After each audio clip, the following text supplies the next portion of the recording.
Hi everyone, welcome to global online. This is Ankita Sood and आज इस video lecture में हम डिस्कस करने वाले हैं Maharashtra set paper two computer science का एक बहुत ही ज्यादा इंपॉर्टेंट टॉपिक जिसका नाम है राउंड रॉबिन शेड्यूलिंग एल्गोरिथम। तो ये एक ऐसा टॉपिक है जहां से हर साल एग्जाम में एक न्यूमेरिकल एंड एक थ्योरेटिकल क्वेश्चन जरूर पूछा जाता है। सो इस वीडियो में प्रीवियस ईयर पैटर्न को ध्यान में रखते हुए मैं आप लोगों को पहले थ्योरेटिकल पार्ट बिल्कुल क्लियर करवाऊंगी, जहां से आपको एक आइडिया हो जाएगा कि कैसे क्वेश्चंस एग्जाम में पूछे जाते हैं। उसके बाद हम लोग मूव करेंगे न्यूमेरिकल क्वेश्चन पे, जिसमें कि एक प्रीवियस ईयर क्वेश्चन को लेकर के मैं आपको बताऊंगी कि कैसे हम लोग स्मार्ट ट्रिक्स की मदद से कम समय में इन क्वेश्चंस को सॉल्व कर सकते हैं। तो जरूर इस वीडियो को आप सभी एंड तक देखते रहिएगा। इसके साथ ही आप सभी के लिए एक बहुत अच्छी न्यूज़ ये है कि Maharashtra set paper two computer science की तैयारी के लिए हमने एक कंप्लीट कोर्स लॉन्च किया है, जिसका न्यू बैच स्टार्ट हो रहा है। इस बैच को ज्वाइन करने के लिए आपको इन नंबर्स पर कांटेक्ट करना होगा व्हाट्सएप की मदद से। अब इस बैच की खास बात यह है कि इसमें हम फुल सिलेबस वीडियो लेक्चर्स आपको देते हैं। एग्जाम से पहले आपकी बहुत अच्छे से तैयारी की हम गारंटी देते हैं। साथ ही फुल सिलेबस नोट्स यहाँ पे आपको मिलेंगे, फुल सिलेबस मॉक टेस्ट जो कि आपकी रिवीजन और फाइनल प्रिपरेशन में मदद करेगा। एंड उसके साथ ही प्रीवियस ईयर क्वेश्चंस हम आपको देते हैं विद सॉल्यूशन, जिससे कि आपको एक आइडिया हो जाता है कि कैसे किस डिफिकल्टी लेवल के क्वेश्चंस एग्जाम में पूछे जाते हैं। एंड सबसे अच्छी बात इस कंप्लीट कोर्स की ये है कि इसके साथ पेपर 1 का कंप्लीट कोर्स हम आपको बिल्कुल फ्री प्रोवाइड कराते हैं।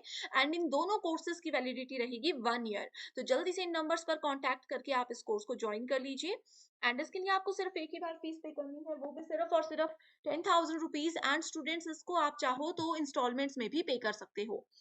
फीस पे करने से पहले अगर स्टूडेंट्स आप लोग डेमो लेक्चर्स देखना चाहते हो तो उसके लिए आपको हमारा ऐप ग्लोबल ऑनलाइन डाउनलोड करना होगा। लिंक डिस्क्रिप्शन बॉक्स में मिल जाएगा, बिल्कुल फ्री ऐप है, आप इसको डाउनलोड कीजिए। एंड देन उसके बाद आपको मोबाइल नंबर से लॉगिन करना है। देन जाना है स्टोर सेक्शन पर। स्टोर सेक्शन में जाते ही सर्च बार में जाकर के लिखोगे MH paper two computer science. Course आपके सामने आ जाएगा, उसका ओवरव्यू आप यहाँ पे देख सकते हो। देन आपको जाना है कंटेंट सेक्शन पर, जहां पे कि यूनिट वाइज सेपरेट फोल्डर्स आपको मिलेंगे, जिसमें कि नोट्स, वीडियो लेक्चर्स और टेस्ट अवेलेबल है। एंड साथ ही आप देख सकते हो पेपर 1 का कंप्लीट कोर्स हम आपको यहाँ पे बिल्कुल फ्री प्रोवाइड कराते हैं। तो जल्दी से इन नंबर्स पर कांटेक्ट करके भी आप इस कोर्स को इजीली ज्वाइन कर सकते हो। तो इसी के साथ अब बढ़ते हैं टॉपिक की ओर, जिसमें हम बात करेंगे राउंड रॉबिन शेड्यूलिंग एल्गोरिदम की। तो सबसे पहले तो स्टूडेंट्स आपको ये पता होना चाहिए कि ये एक ऐसा एल्गोरिदम है जो कि लगभग हर एक ऑपरेटिंग सिस्टम के अंदर यूज किया जाता है। एंड प्रीवियस लेक्चर में हम लोगों ने first come first serve scheduling algorithm के बारे में पढ़ा था। वो क्या था? वो था एक नॉन प्रिएम्प्टिव शेड्यूलिंग एल्गोरिदम। उसी का प्रिएम्प्टिव वर्जन जो है वो है राउंड रॉबिन शेड्यूलिंग। ये एक प्रीवियस ईयर क्वेश्चन से ही मैंने स्टेटमेंट ली है, जो कि एग्जाम में बहुत बार पूछी जाती है।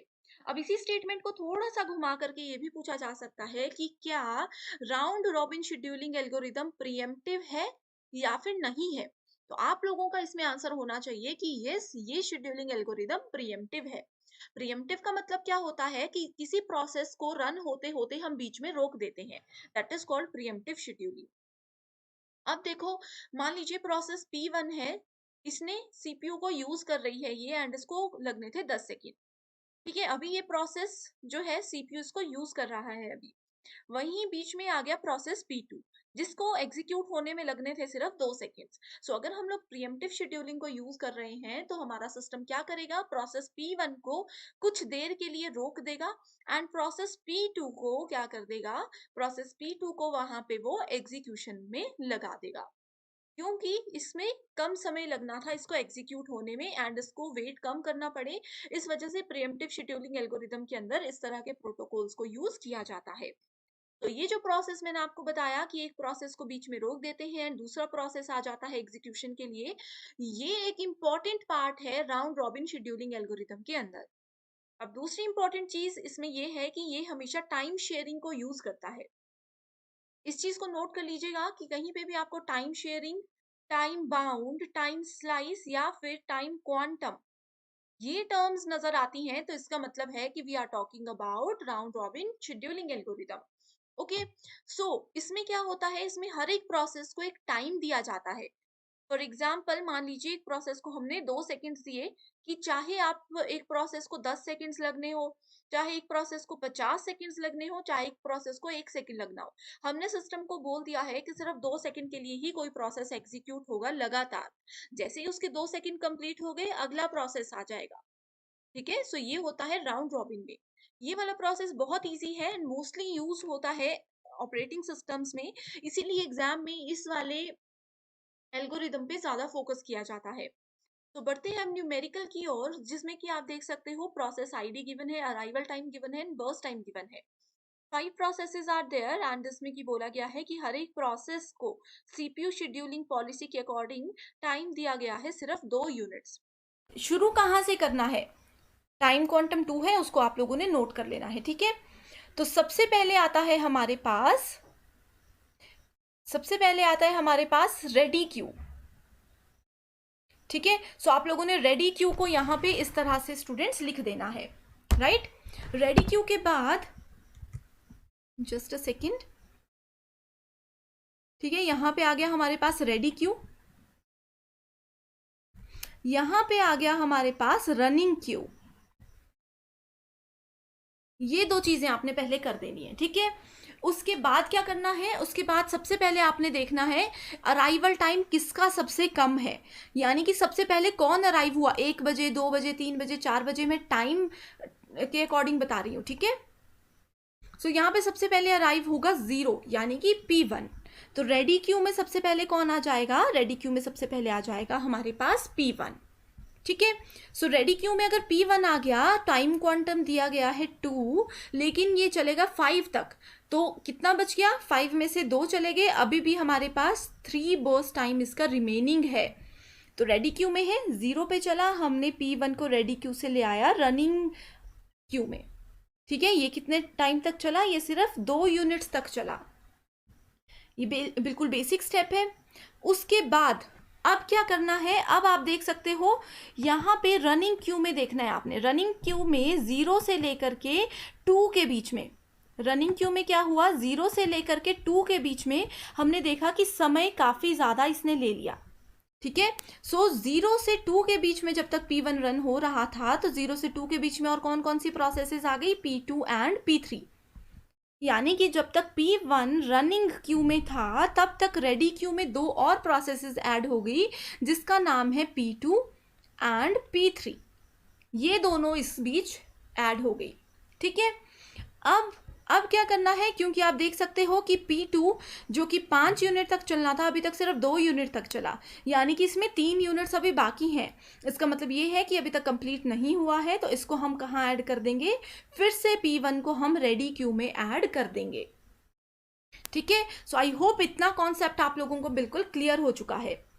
अब हमें क्या करना है? अब हमें रेडी क्यू को ही देखना है सबसे पहले। सो रेडी क्यू में P2 है P1 के बाद, तो हम P2 को कहाँ शिफ्ट कर देंगे? P2 को हम रनिंग क्यू में शिफ्ट कर देंगे। P2 को हमने रनिंग क्यू में शिफ्ट कर दिया। उसके बाद क्या हुआ? P2 ने चलना था 3 यूनिट्स तक, लेकिन हमें क्योंकि टाइम क्वांटम 2 दिया गया है, तो हमारे पास अभी भी 1 टाइम क्वांटम जो है वो बाकी है। सो 2 यूनिट्स चला, तो ये आ गया हमारे पास 4 यूनिट्स। अच्छे से इस चीज को देखिएगा, मैं इसलिए बहुत स्लो आप लोगों को बता रही हूं। अब यहाँ पे देखो, जब तक प्रोसेस P2 रन हो रहा था, यानी कि 2 से 4 के बीच में जब तक प्रोसेस P2 रन हो रहा था, तब तक रेडी क्यू में कौन कौन सी प्रोसेसेस आ गई? 2 से 4 के बीच में कौन है? 3 भी है, 4 भी है, यानी कि P4 भी रेडी क्यू में आ गई एंड P5 भी यहाँ पे रेडी क्यू में आ गई है, ठीक है। एंड ये एग्जीक्यूट अभी हमारे पास पूरा नहीं हुआ है, तो हम वापस से क्या करेंगे? P2 को यहाँ पे ऐड कर देंगे रेडी क्यू में। इस तरह से ये चीजें काम करती हैं। तो जैसे जैसे स्टूडेंट्स आपकी रेडी क्यू रेडी होती जाती है, रनिंग क्यू ऑटोमेटिकली रन हो जाएगी। अगर आप ये टॉपिक फर्स्ट टाइम देख रहे हो, तो आपको हो सकता है कि रेडी क्यू को क्रिएट करने में, जनरेट करने में थोड़ा कंफ्यूजन हो सकता है, लेकिन ये बहुत ईजी है। इसीलिए मैं कलर्स चेंज कर रही हूँ पेन के, ताकि आपको पता लगे कि फर्स्ट सेट में हमने ये किया, दूसरे सेट में हमने ये किया। अब P2 हो गया, इसके बाद कौन सी प्रोसेस आ जाएगी? यहाँ पे आ जाएगी इसके बाद P3। P3 टाइम क्वांटम 2 है, लेकिन ये क्या है? सिर्फ 1 ही है, तो 4 से ये जाएगा सिर्फ 5 तक। तो P3 पूरा एग्जीक्यूट हो चुका है, तो इसको हम पूरा का पूरा यहाँ से डिलीट कर सकते हैं, ठीक है। P3 के बाद कौन सी प्रोसेस है रेडी क्यू में? P1। तो इसके बाद है P1, ठीक है। सो हमने यहाँ पे P1 को ऐड कर दिया इस तरह से। P1 में कितना टाइम बाकी है? P1 में अभी 3 यूनिट्स बाकी है, लेकिन टाइम क्वांटम 2 रहेगा, तो फिर से अभी हमारे पास रह गया 1। तो 5 के बाद हम आएंगे 7 पे, P1 अभी भी बाकी रह गया। सो P2 के बाद हम वापस क्या करेंगे, हम लोग वापस से P1 को यहाँ पे ऐड कर देंगे। ठीक है, P2 के बाद वापस से हमने क्या कर दिया, P1 को ऐड कर दिया।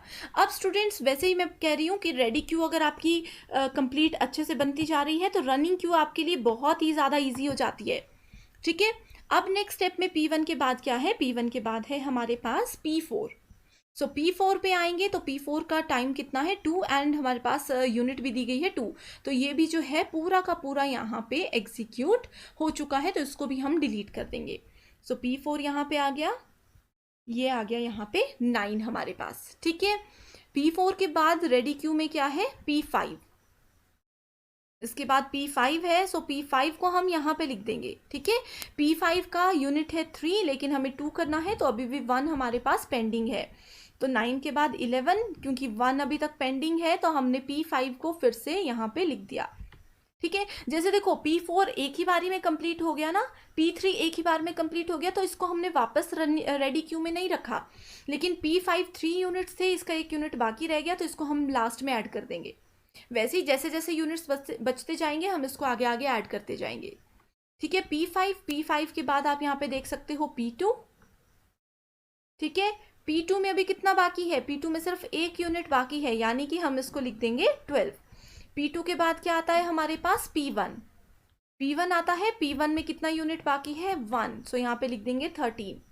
ठीक है, उसके बाद आता है हमारे पास P5 में कितना यूनिट बाकी है 1, तो इसको भी यहाँ पे हम यूज कर देंगे एंड लिख देंगे 14।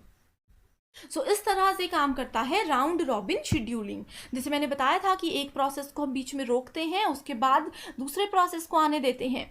तो जैसे यहाँ पे देखो हमने P1 को यहाँ पे रोक दिया, उसके बाद फिर से दूसरा प्रोसेस आया, तीसरा प्रोसेस आया, फिर P1 आया। P1 यहाँ पे भी कंप्लीट नहीं हो पाया था तो फिर से यहाँ पे हमने P1 को रेडी क्यू में ऐड किया एंड इसको हमने एग्जीक्यूट किया। ठीक है, सो इस तरह से हम लोगों को ये चीज़ें यहाँ पे ऐड करनी होती हैं। आई होप ये जितना भी कॉन्सेप्ट है ये आप लोग अच्छे से अभी समझ चुके हो। इसमें अगर आपको डाउट है तो आप लोग क्या कीजिए, आगे इस वीडियो पे जाने से पहले इसी चीज को आप अच्छे से रिपीट कीजिए, उसके बाद ही आगे बढ़िएगा। ठीक है, सो अब नेक्स्ट क्या करना है, नेक्स्ट आप देख सकते हो क्वेश्चन में क्या पूछा गया है। क्वेश्चन में पूछा गया है टाइम क्वांटम 2, इसका हमने यूज कर दिया। अब हमें कैलकुलेट करना है average waiting time and average turn around time. तो इन दोनों के लिए फॉर्मूला होते हैं। ठीक है, पहले हम निकालते हैं टर्न अराउंड टाइम। सो टर्न अराउंड टाइम का फॉर्मूला होता है exit time minus arrival time. ठीक है, exit time minus arrival time, ये होता है टर्न अराउंड टाइम हमारे पास। यानी कि इसको एग्जिट टाइम की जगह हम कंप्लीशन टाइम भी बोल सकते हैं। अब टर्न अराउंड टाइम मैं आपको एक प्रोसेस का बता देती हूँ। अराइवल टाइम गिवन है, कंप्लीशन टाइम P1 कब कंप्लीट हुआ ये आप लोगों को पता होना चाहिए। P1 कब कंप्लीट हुआ, P1 13 पे कंप्लीट हुआ है, तो इसका क्या होगा 13 माइनस P1 अराइव कब हुआ, 0 पे अराइव हुआ, तो आंसर आ जाएगा 13। ठीक है, अब जैसे P2 का अराइवल टाइम 1 है, P2 का कंप्लीशन टाइम क्या है, सो P2 का कंप्लीशन टाइम है 12। यानी कि देखो यहाँ पे आप देख सकते हो, यहाँ पे आप देख सकते हो ये जो लाइन है इसके बाद जो लिखेंगे ये कंप्लीशन टाइम है। जैसे कि P5 का कंप्लीशन टाइम 14 है, ठीक है, P4 का कंप्लीशन टाइम 9 है, इस तरह से आप लोग देख सकते हो। राइट, सो यहाँ पे इस तरह से आप देखोगे, फॉर्मूला मैंने आपको टर्न अराउंड टाइम का बता दिया। उसके बाद हमें निकालना है waiting time. So waiting time क्या होता है, वेटिंग टाइम होता है turnaround time minus burst time. So burst time given है, टर्न अराउंड टाइम हमने ये निकाला, इसके लिए कंप्लीशन टाइम भी हमने यहाँ पे निकाला था एंड अराइवल टाइम जो है ये हमें गिवन है। ठीक है, सो इसी तरह से आगे बढ़ेंगे तो यहाँ पे आप देख सकते हो ये मैंने फॉर्मूला लिखे हैं। ये जो अभी तक हमने रेडी क्यू बनाई थी, ये जो हमने रनिंग क्यू बनाई थी ये है। ठीक है, इस तरह से आप देखोगे एग्जिट टाइम मतलब इसको हम कंप्लीशन टाइम भी बोल सकते हैं। ठीक है, ये टर्न अराउंड टाइम है, फॉर्मूला यहाँ से यूज कीजिए। वेटिंग टाइम है turnaround time minus burst time, यहाँ पे आप इसको देख सकते हो, इस तरह से डायरेक्ट आंसर आता जाएगा। अब नेक्स्ट स्टेप में क्या करना है, क्योंकि क्वेश्चन में पूछा गया है एवरेज।